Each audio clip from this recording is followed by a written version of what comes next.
ख्यालात का इजहार फरमाएं। जिंदाबाद बिस्मिल्लाहिर्रहमानिर्रहीम। जिंदाबाद जिंदाबाद।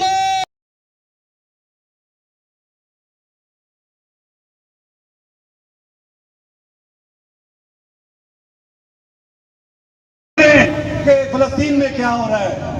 फलस्तीन में गोलियां बरस रही हैं, उनके घर तबाह हो गए।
आपके पुष्ट के ऊपर 24 करोड़ आवाम यकजान होकर मुत्तहिद होकर खड़ी है।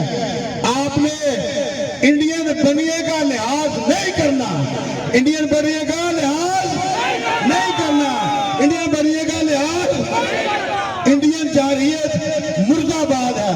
उनका जो टीवी के ऊपर जो रोजाना का प्रोपेगेंडा है, और इंडियन जारहियत मुर्दाबाद, इंडियन जारहियत, इंडियन जारहियत, मोदी प्रोपेगेंडा, मोदी प्रोपेगेंडा, पाकिस्तान